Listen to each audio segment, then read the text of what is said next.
नमस्कार, मनी गुरु के इस खास कार्यक्रम में आप सभी का स्वागत है। मैं हूं स्वाति रायना। साल का पहला महीना यानी जनवरी में ही पहली बार हमने देखा एसआईपी के आंकड़े 18,000 करोड़ के पार पहुंच गए। साथ ही पिछले महीने के मुकाबले डेट म्यूचुअल फंड्स में भी इस बार अच्छा निवेश देखने को मिला है। क्या अब डेट में, फिक्स्ड इनकम में निवेश करने का अच्छा अवसर आ चुका है? ये तमाम ऐसी बातें हैं जिस पर आज करने वाले हैं हम खास चर्चा। स्ट्रैटेजी समझेंगे, मुनाफे की स्ट्रैटेजी क्या हो सकती है। हमारे साथ इस चर्चा में दो एक्सपर्ट शामिल हो चुके हैं, उनका परिचय करा देते हैं। Harshal Joshi, senior vice president fixed income, Bandhan AMC, और Shweta Rajani, head mutual fund, Anand Rathi wealth. Harshal और श्वेता, आप दोनों का बहुत स्वागत हम करते हैं मनी गुरु के आज के इस खास कार्यक्रम में।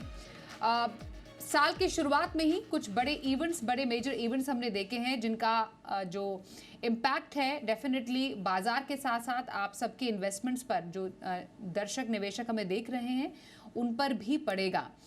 शुरुआत बजट से हुई, उसके बाद हमने देखा एम्फी ने अपने नंबर्स पेश किए, आरबीआई पॉलिसी आई, उसके बाद हम कुछ बड़े इवेंट्स देखेंगे, चुनाव, और मोस्ट लाइकली कहा जा रहा है कि शायद उसके बाद कोई रेट कट हमें देखने को मिले आरबीआई की तरफ से। एंड मोस्ट इम्पॉर्टेंटली एक और बजट की तरफ हम जाते हुए भी नजर आएंगे अराउंड जून जुलाई के टाइम पर जो अभी एक हाईलाइट हमें देखने को मिली है साल के पहले ही महीने में। श्वेता, आपसे समझेंगे पहले कि लाइफ हाई पर एसआईपी के आंकड़े हमें देखने को मिले हैं, और ऐसा पिछले बार भी जब हम अपने एक्सपर्ट से चर्चा कर रहे थे, जब लास्ट टाइम एम्फी ने अपने डेटा पेश किए थे, क्लियर कट ये समझ में आ रहा था कि ये जो नंबर है यहीं पर रुकने वाले हैं नहीं। और इस बार तो इतना बड़ा जंप, अराउंड 7% का जंप हमने देखा है दिसंबर 2023 के मुकाबले 18,838 crore to be very precise numbers में। एसआईपी को आगे बढ़ाता हुआ जो ट्रेंड है किन फैक्टर्स पर निर्भर कर रहा है अभी? जी स्वाति जी, जैसे आपने कहा 18,800 का एसआईपी का नंबर हम देख चुके हैं और ये यहाँ रुकने वाला नहीं है। अगर हम बस एक साल पहले की बात करें तो ये नंबर करीबन 13,500 हर महीने की एसआईपी जाती थी। तो हमने करीबन एक साल में ही 40% की एक बढ़त देखी है एसआईपी में।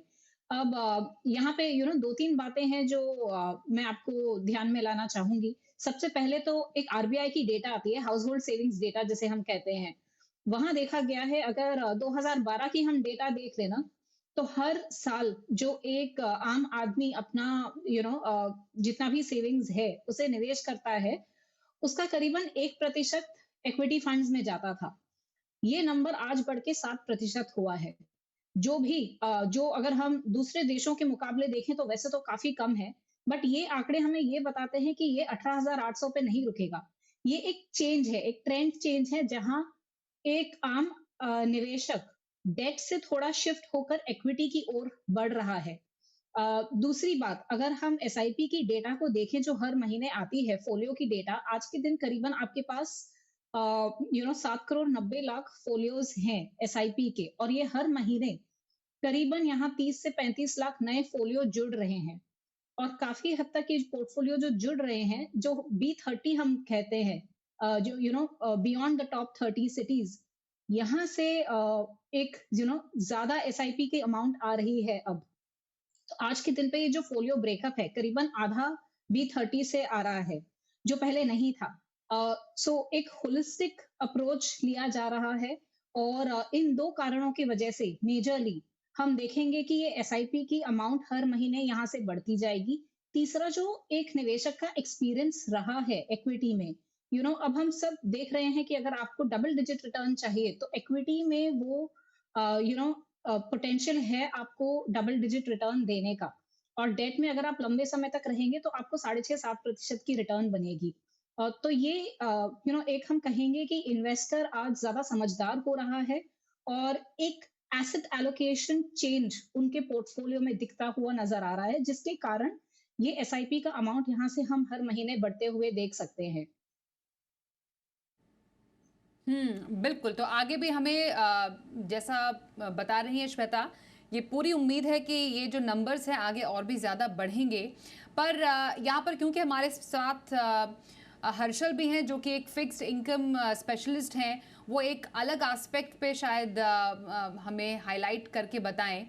एसआईपी के आंकड़े बताते हैं एक तरफ हर्षल कि लोगों का इक्विटी पर भरोसा बढ़ा है, पर एट द सेम टाइम जो हमने डेट म्यूचुअल फंड्स में इस बार निवेश का ट्रेंड देखा है, दिसंबर 2023 के मुकाबले इस बार पॉजिटिव इनफ्लो हमने डेट फंड्स में जाते हुए देखा है, लगभग 76,000 करोड़ का।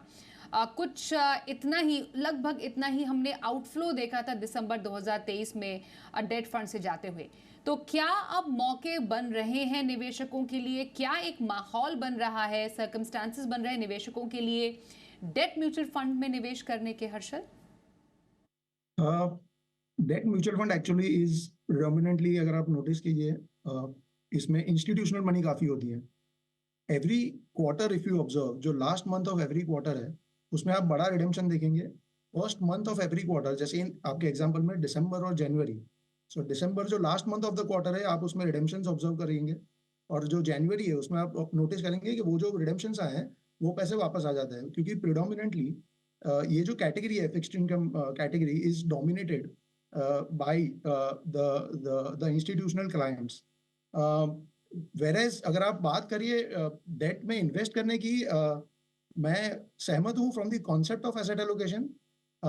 स्पेशली अगर आपको एक पर्टिकुलर एसेट क्लास ने पिछले 6 महीना 1 साल में अगर एक फिनोमिनल काइंड ऑफ रिटर्न दिया है, तो ये काफ़ी अच्छा अपॉर्चुनिटी है from investor perspective to diversify उनके पोर्टफोलियो बेस्ड ऑन क्या टाइप ऑफ रिस्क उनको खुद को डिफाइन करते हैं उसमें, based on that some portion अपने पोर्टफोलियोज में they can keep adding on the fixed income.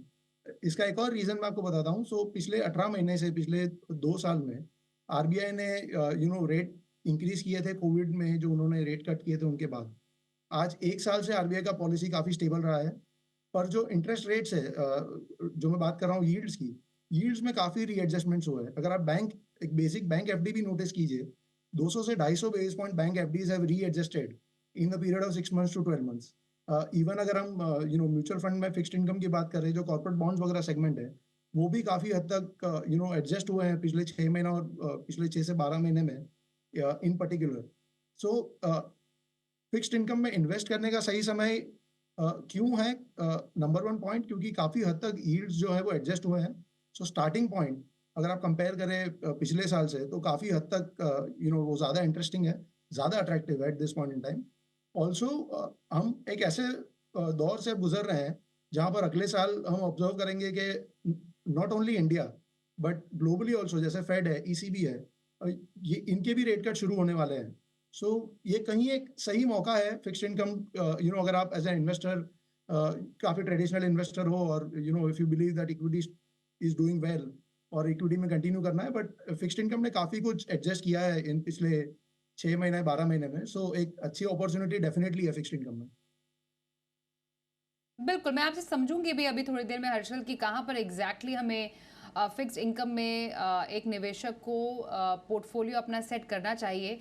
थोड़ा इक्विटी पे मैं वापस आऊं। अभी श्वेता, हमने देखा कंटिन्यूअसली लगभग 35 महीनों से निवेश का पॉजिटिव ट्रेंड हमने इक्विटी में देखा है। जनवरी के जो नंबर्स एम्फी के वो कहते हैं अराउंड लगभग 22,000 तक, हम कह सकते हैं 22,000 करोड़ तक का निवेश इक्विटी म्यूचुअल फंड्स में आया है। इसको अगर हम बाइफरकेट करके देखें, स्मॉल कैप में पिछले महीने के मुकाबले थोड़ा कम निवेश हुआ, क्योंकि स्मॉल कैप एक तरीके से पिछले कुछ महीनों में पायनियर रहा अमंग इक्विटी म्यूचुअल फंड्स निवेश के लिहाज से।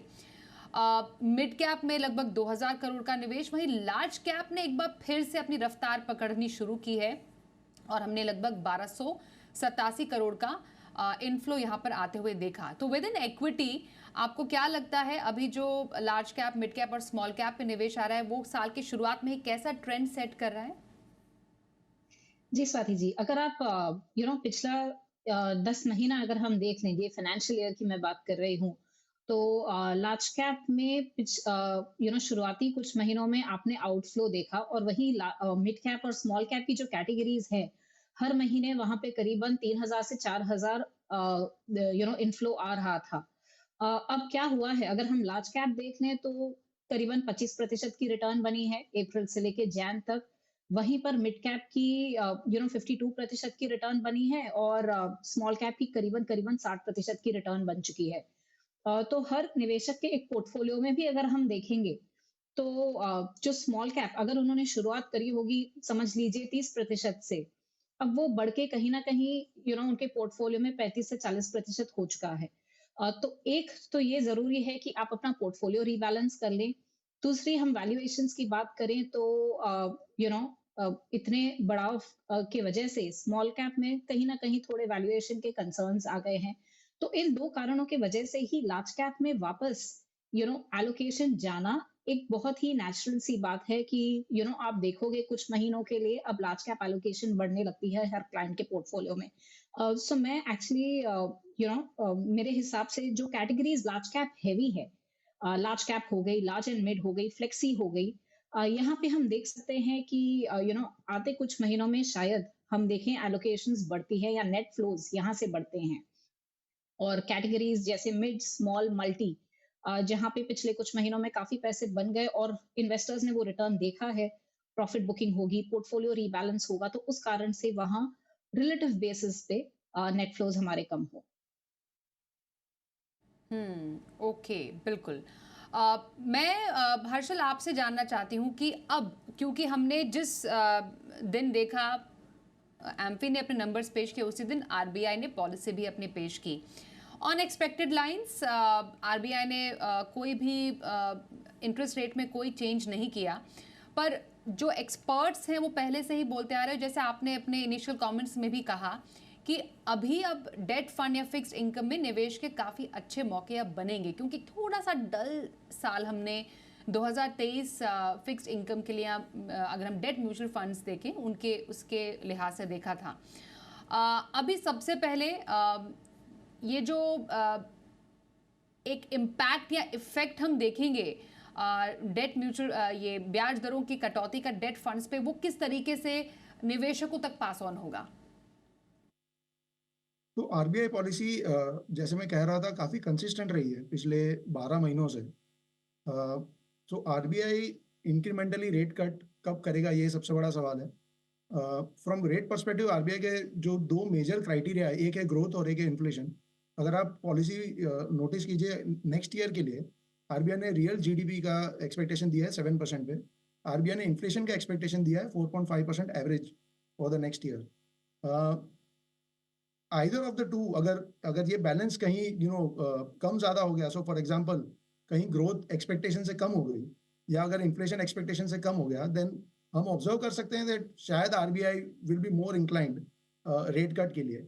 ऑन दी अदर हैंड अगर ग्लोबल पॉलिसीज की बात करें जैसे फेड टू एन एग्जांपल, अगर ग्लोबल ग्रोथ स्लो डाउन ज़्यादा हो गया तो एक बहुत ही लंबी आर्ग्यूमेंट है हार्ड लैंडिंग और सॉफ्ट लैंडिंग की।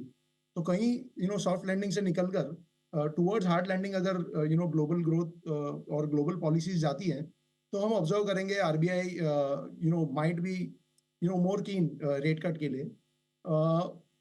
दो बहुत इंपॉर्टेंट चीज़ हुई है पिछले 6 महीनों में फिक्स्ड इनकम पर्सपेक्टिव से, जो आपने काफ़ी अच्छा पॉइंट मेक किया कि फिक्स्ड इनकम काफ़ी डल रहा है पिछले स्पेशली 12 टू 18 मंथ्स में, क्योंकि हम एक दौर से गुजर रहे थे जहाँ पर एक रीएडजस्टमेंट ऑफ इंटरेस्ट रेट्स होना बाकी था।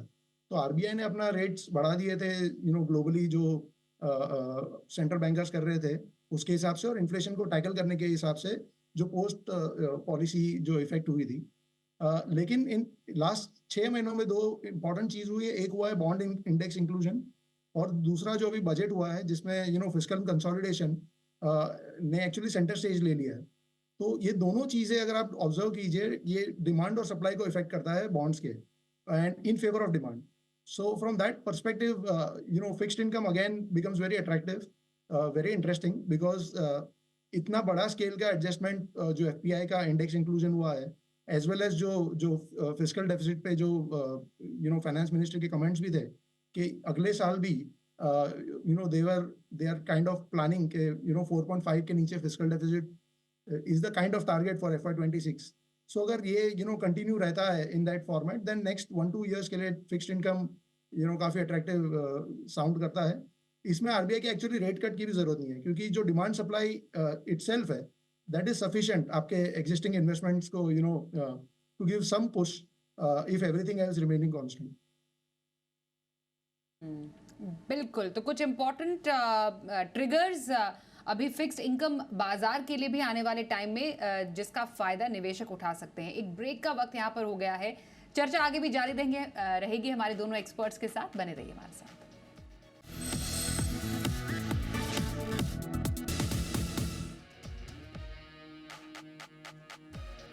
आज हम बात कर रहे हैं क्या रहे इक्विटी और फिक्स्ड इनकम या डेट में आपकी निवेश की स्ट्रैटेजी। हमारे साथ बंधन एएमसी में senior vice president fixed income Harshal Joshi हैं। साथ ही हमारे साथ आनंद राठी वेल्थ में म्यूचुअल फंड की हेड श्वेता रजानी है।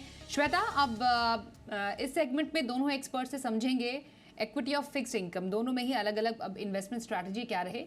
श्वेता, आपसे इक्विटी में मैं समझना चाहती हूँ अभी for the rest of the year, क्योंकि अब साल की शुरुआत में ही है। कई इंपॉर्टेंट इवेंट्स इस साल हम विटनेस करेंगे। इक्विटी में खास तौर पर कहाँ पर निवेशकों को स्ट्रैटेजी अभी सेट करनी चाहिए? जी स्वाति जी, जैसे आपने कहा ये साल में कई इवेंट्स आने वाले हैं आगे। आपके पास चुनाव है, फिर बजट आएगा, और हम ग्लोबल सिचुएशन भी अगर देखें तो कहीं ना कहीं थोड़ा बहुत तनाव चल रहा है, ग्रोथ के कंसर्न्स है। लेकिन अगर हम इंडिया की बात करें तो एक kind of India sweet spot में है। हमारी इन्फ्लेशन कंट्रोल में है, ब्याज दरों की हम बात कर ही रहे थे कि गिर सकती है, यहाँ से उसकी उम्मीद है। ग्रोथ अच्छे से चल रही है। तो इन सबको ध्यान में रखते हुए मैं 3 भागों में एक स्ट्रैटेजी कहूंगी। सबसे पहले आप इंडियन इक्विटीज में निवेश करें, तो इंटरनेशनल फंड्स को आप अवॉइड कर लें इस बारी। क्योंकि अगले कुछ सालों तक लगता है इंडियन इक्विटीज काफी बेहतर परफॉर्म करेगी। तो ये पहली चीज।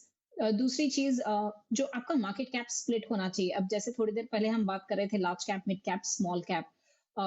तो जो कंपनीज की प्रॉफिट्स हैं हर सेगमेंट में, लार्ज कैप की, मिड कैप की, स्मॉल कैप की, इनको ध्यान में रखते हुए, वैल्यूएशंस को ध्यान में रखते हुए आप करीबन 50 से 60% अपना पोर्टफोलियो लार्ज कैप में रखें, और बाकी आप मिड और स्मॉल कैप में रख सकते हैं। ये एक स्प्लिट आप ध्यान में रखें, तो 50 से 60% लार्ज, उसके बाद मिड और स्मॉल में आप इक्वली स्प्लिट कर सकते हैं। ये एक एलोकेशन दूसरी आप ध्यान में रखें अपने पोर्टफोलियो के लिए। म्यूचुअल फंड की जो कैटेगरीज हैं उसमें मैं कहूंगी अगर आपको लार्ज कैप एक्सपोजर चाहिए तो लार्ज कैप से बेटर कैटेगरीज आपके लिए रहेंगी लार्ज एंड मिड या फ्लेक्सी। क्योंकि पिछले 5-6 सालों में देखा गया है कि इनकी जो मार्केट को आउट परफॉर्म करने की क्षमता रहती है, जिन्हें हम टेक्निकल टर्म्स में अल्फा कहते हैं, वो एक प्योर लार्ज कैप कैटेगरी से ज्यादा रहता है। और अगर आपको 60% का लार्ज कैप एक्सपोजर चाहिए तो इन कैटेगरी से भी आपको मिल सकता है। प्लस यहाँ पे फंड मैनेजर्स के पास ज्यादा फ्लेक्सिबिलिटी होती है। तो ये कुछ कैटेगरीज है लार्ज कैप एलोकेशन के लिए। मिड, स्मॉल, मल्टी, बाकी की कुछ कैटेगरीज है जो आप निवेश के लिए चुन सकते हैं। इसके अलावा एक्टिव वर्सेस पैसिव की अगर हम बात करें तो मेरा सुझाव ये रहेगा कि आप एक्टिव फंड्स के थ्रू निवेश करें। देखा गया है कि इंडिया में करीबन 60 से 70% आपके एक्टिव फंड्स अल्फा जनरेट कर सकते हैं। इसी साल की अगर हम बात करें तो फंड्स ने 10% से ऊपर का अल्फा दिया हुआ है। तो पैसिव फंड में ना जाएं, अगले कुछ सालों के लिए आप एक्टिव फंड के थ्रू निवेश करें। तो इंडियन एक्विटीज 50 से 60% लार्ज, आपका जोखिम लेने का क्या क्षमता है उसके ऊपर ये निर्भर करता है। इसके अलावा एक्टिव फंड्स और प्योर एक्टिवली मैनेज्ड फंड्स में आप निवेश करें, ये मेरी सलाह रहेगी। ओके, तो इक्विटी में निवेश की स्ट्रैटेजी समझिए। हर्षल, आपकी तरफ से अब rest of the year date में कैसे मुनाफे की स्ट्रैटेजी बनाई जाए? कुछ पर्टिकुलर कैटेगरीज आपको लगता है जो ज्यादा हिट हो सकती हैं, कीपिंग इन माइंड कंडीशंस जो अभी आगे आने वाले टाइम में बन सकते हैं? सी फिक्स्ड इनकम में since the takeout is like काफी लिमिटेड होता है, एक पर्टिकुलर सेक्शन के within limited kind of returns की एक्सपेक्टेशन होती है लोगों की। तो फिक्स्ड इनकम में नंबर 1 डेफिनेटली आप कितना रिस्क ले सकते हैं, लेकिन सबसे इंपॉर्टेंट 3 चीज़ों में मैं जनरली इसको डिस्ट्रीब्यूट करता हूँ। एक है मेरी खुद की लिक्विडिटी रिक्वायरमेंट क्या है। सो अगर मेरी लिक्विडिटी रिक्वायरमेंट विच इज़, अगर मुझे 3 महीने बाद 6 महीने बाद गाड़ी खरीदनी है, घर खरीदना है, तो मुझे एक प्री डिफाइंड पता है कि मुझे कब पैसों की ज़रूरत पड़ेगी। तो एक होता है लिक्विडिटी बकेट। जो दूसरा होता है आपका कोर इन्वेस्टमेंट। सो अगर आप इंडिया में ऑब्जर्व कीजिए, most of the fixed income investment including FD जो है, ये जनरली 2 से लेके 5 साल काइंड ऑफ होराइजन में इन्वेस्ट होता है। In case of mutual fund there are काफ़ी सारी कैटेगरीज है, जैसे शॉर्ट टर्म फंड कैटेगरी है, मीडियम टर्म कैटेगरी है। अगर आप थोड़ी शॉर्ट टर्म मैच्योरिटी की कैटेगरी बात करें तो लो ड्यूरेशन कैटेगरी है। तो ये सब जनरली आपका तो होता है core investment kind of philosophy, where a chunk of your fixed income investment ये पर्टिकुलर सेगमेंट में पड़ा रहता है। और एक जो थर्ड सेक्शन है जहां पर आप थोड़ा रिस्क ऐड करना चाहेंगे, तो फिक्स्ड इनकम में 2 टाइप के रिस्क होते हैं, इंटरेस्ट रेट रिस्क होता है और क्रेडिट रिस्क होता है। डिपेंडिंग ऑन आपका जो balance, as I were discussing, asset allocation के हिसाब से आपका इक्विटी जो सेक्शन है उसमें आपने ऑलरेडी कितना रिस्क लिया हुआ है, फिक्स्ड इनकम में आपको कितना रिस्क लेना है। सो जो थर्ड कैटेगरी जिसको हम बंधन में हम सैटेलाइट कहते हैं इसे, तो इसमें डिपेंडिंग ऑन आपको क्रेडिट रिस्क ज़्यादा पसंद है, अगर आपको interest rate risk, given that rate environment globally as well as India में जो है टर्न होने वाला है, तो इन कैटेगरीज में जो आपके इन्वेस्टमेंट होते हैं, जैसे dynamic bond fund, guild funds, income funds. तो ये 3 कैटेगरी में अगर आप डिफाइन कीजिए आपके इन्वेस्टमेंट होराइजन को, अगर आप क्लियरली डिफाइन करके एक section whatever percentage based on आपका जो रिस्क प्रोफाइल है, ये 3 कैटेगरी में अगर आप डिस्ट्रीब्यूट करिए तो ये kind of investment strategy wise अच्छा रहेगा। बिल्कुल, तो फिक्स इनकम और इक्विटी में निवेश के मौके कैसे आप ढूंढ सकते हैं, इस पर चर्चा की हमने आज। हर्षल और श्वेता, आप दोनों का बहुत धन्यवाद हम करेंगे आज के हमारे इस चर्चा में शामिल होने के लिए। मनी गुरु में बस इतना ही, रुकते हैं एक ब्रेक के लिए। देखते रहिए जी बिजनेस।